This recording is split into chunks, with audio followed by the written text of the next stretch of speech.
Mari kita berdoa. Firman-Mu adalah firman yang hidup, firman yang berkuasa untuk mengubah kehidupan kami. Dan pada saat ini Tuhan, kami rindu mendengarkan suara-Mu Tuhan. Karena itu Tuhan, berikan kami roh pengertian, roh hikmat untuk mengerti kebenaran firman-Mu. Di dalam nama Yesus kami berdoa. Amin.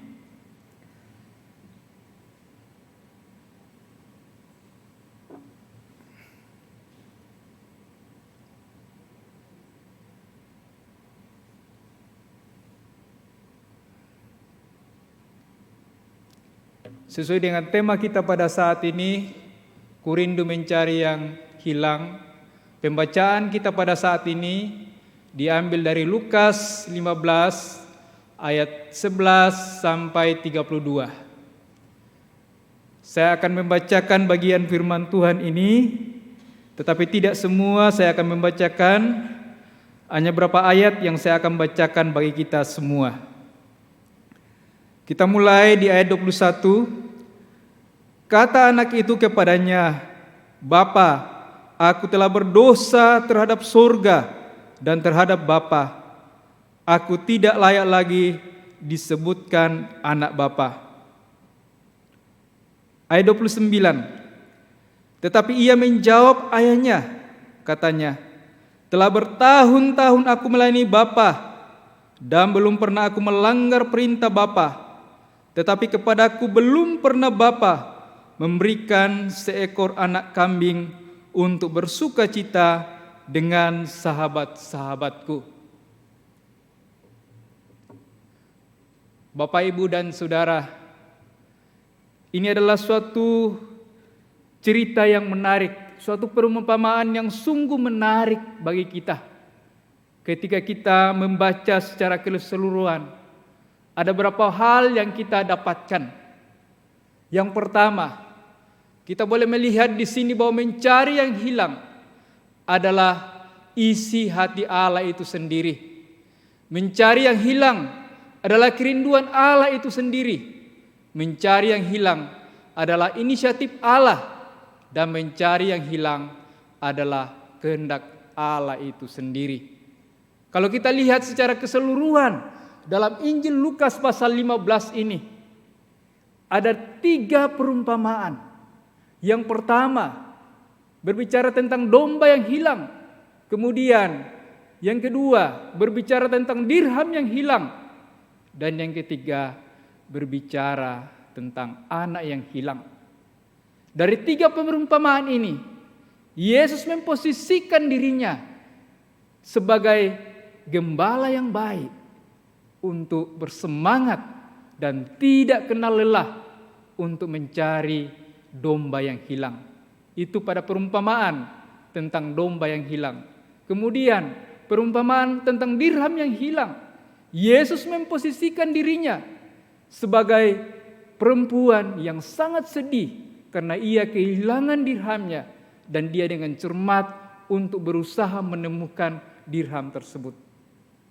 Kemudian di dalam cerita tentang perumpamaan anak yang hilang, Yesus memposisikan dirinya sebagai bapa yang cemas, sebagai bapa yang gelisah, dan selalu memandang ke depan, mengharapkan anaknya yang terhilang itu kembali.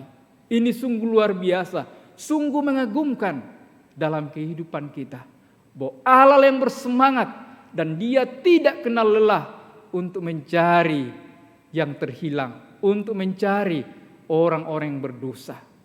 Bapak, Ibu, dan Saudara, kalau kita melihat dari cerita si bungsu ini, ada beberapa poin yang kita bisa pelajari. Yang pertama, ia menjadikan ayahnya sudah mati. Bayangkan, ayahnya belum meninggal dan dia sudah meminta warisan. Ia sengaja menjauhkan diri dari bapaknya. Dia pergi jauh dan tidak bertanggung jawab atas harta miliknya. Akibatnya dari keputusan tersebut, maka dia mengalami bencana kelaparan dan juga melarat. Hal ini kita bisa singkatkan bahwa si bungsu ini dia tahu haknya, tetapi dia tidak tahu kewajibannya. Bapak, Ibu, dan Saudara, setiap keputusan ada konsekuensinya. Keberadaan kita saat ini adalah hasil keputusan kita kemarin. Dan keputusan yang kita ambil hari ini sangat berpengaruh akan apa yang akan terjadi ke depan. Ketika kita bangun pagi, kita diperhadapkan dengan berbagai keputusan. Ketika kita tamat SMU, kita diperhadapkan keputusan, kita mau kuliah di mana, mengambil jurusan apa. Dan setelah itu kita selesai, kita pun diperhadapkan dengan berbagai pilihan dan keputusan di mana kita mau bekerja dan dengan siapa kita hidup bersama. Kita diciptakan oleh Tuhan, tidak seperti robot. Dia memberikan pilihan-pilihan kepada kita. Namun Bapak, Ibu, dan Saudara, banyak orang berpikir bahwa ketika mereka memilih jalan yang salah, itu adalah bagian dari rencana Allah. Jangan salah Bapak, Ibu, dan Saudara. Firman Tuhan katakan dalam Yeremia 29 ayat 11, sebab aku ini mengetahui rancangan-rancangan apa yang ada padaku mengenai kamu.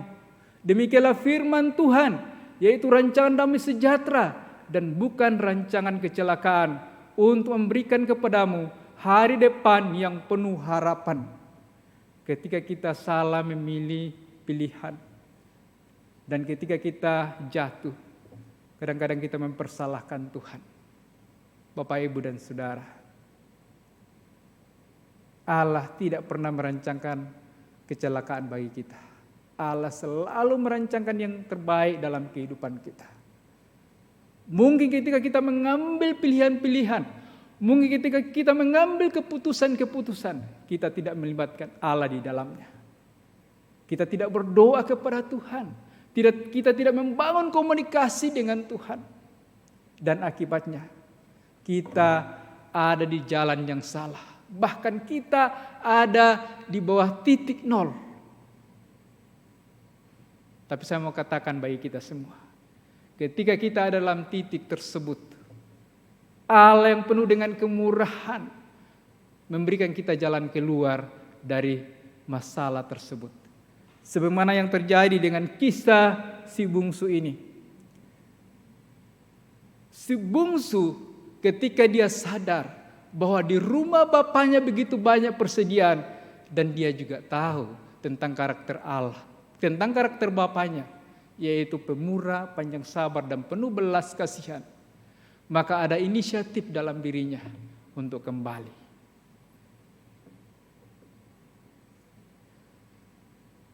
Sesungguhnya setiap orang punya kesadaran bahwa mereka membutuhkan Allah. Sekali lagi, sesungguhnya setiap orang punya kesadaran bahwa mereka membutuhkan Allah. Perhatikan ketika saudara dan saya naik di pesawat dan terjadi guncangan di pesawat itu. Semua orang berdoa menurut agama dan keyakinan masing-masing. Itu membuktikan bahwa sebetulnya setiap manusia sangat membutuhkan Allah. Dan hal ini dipertegas oleh Agustinus. Dia berkata, Engkau telah menciptakan kami bagi dirimu, ya Allahku, dan hati kami tidak tenang sebelum beristirahat di dalam Dikau. Agustinus menyadari bahwa tidak akan mengalami ketenangan sebelum dia ada dalam penciptanya. Bahkan lebih lanjut, Pascal seorang filsuf berkata, di dalam diri manusia ada satu kekosongan yang tidak bisa diisi oleh apapun selain penciptanya. Itulah sebabnya setiap manusia tidak pernah puas dengan kehidupannya ini, kecuali kalau penciptanya itu sendiri ada di dalam hidupnya. Menerima Kristus adalah keputusan terbesar dalam hidup kita. Kenapa? Karena pada saat kita sedang menuju kepada jurang kebinasaan, Allah menarik kita untuk menuju kepada kekekalan bersama dengan Dia.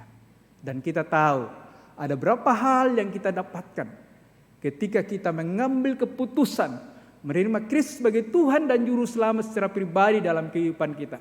Yang pertama, Tuhan Yesus yang diwakili Roh Kudus akan berada dalam hati kita. Kemudian yang kedua, semua dosa-dosa kita diampuni. Yang ketiga, status kita menjadi seorang anak Allah. Kemudian yang keempat, kita mendapat jaminan kepastian keselamatan. Nama kita tercatat dalam buku kehidupan.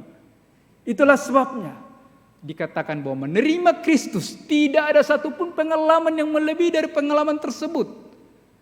Karena disitulah kita boleh melihat akan apa yang Allah akan berikan dalam kehidupan kita. Kembali dengan cerita si sulung ini, kita boleh melihat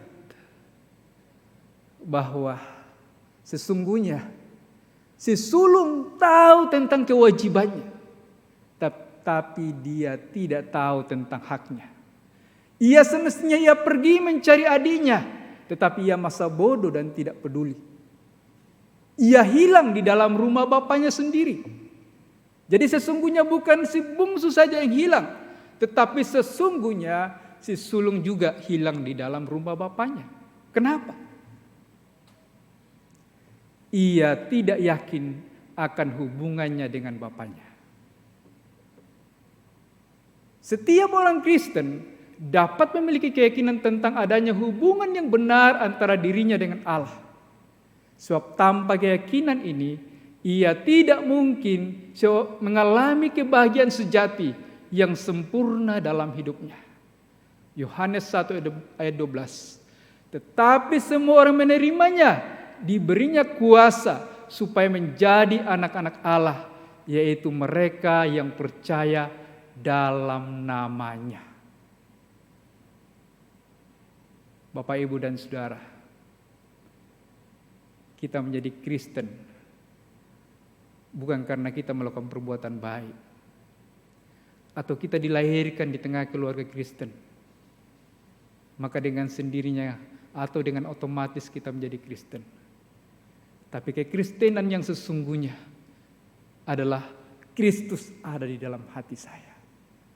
Saya punya hubungan pribadi dengan Bapa di sorga. Dan tidak ada yang dapat memisahkan saya dengan Bapa di sorga. Sebenarnya firman Tuhan mengatakan, tidak ada satupun yang dapat memisahkan kita dari kasih Allah. Baik maut maupun hidup.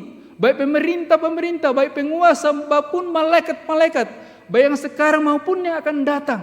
Atau suatu makhluk lain. Tidak ada yang dapat memisahkan kita dari Kristus. Bapak, Ibu, dan Saudara, ketika kita ada dalam posisi tersebut, kita belum yakin akan hubungan pribadi kita dengan Allah. Bahwa hubungan kita dengan Allah sama seperti seorang ayah dan anak dan sifatnya kekal. Atau mungkin selama ini kita berusaha menjauh dari Tuhan. Karena kekerasan hati kita, kita memilih jalan kita sendiri dan ingin bebas dari Tuhan Allah. Dan saat ini, ketika engkau mendengarkan firman Tuhan, engkau disadarkan. Maka ini adalah kesempatan yang terindah bagi Bapak, Ibu, dan Saudara untuk datang kepada Dia sambil berkata kepada Dia, Tuhan, saya memerlukan Dikau. Saya membuka pintu hatiku dan menerima Engkau sebagai Tuhan dan Juru Selamat saya secara pribadi. Terima kasih Tuhan, karena Engkau mengampuni dosa-dosaku. Kuasailah tahta hatiku. Bentuklah saya menjadi seorang pribadi yang sesuai dengan kehendak Tuhan. Bapak, Ibu, dan Saudara, ketika kita sudah sungguh yakin bahwa saya punya hubungan pribadi dengan Kristus, maka Allah memberikan tanggung jawab kepada kita. Dia mau supaya setiap orang yang terhilang bisa terhubung dengan Allah. Kenapa?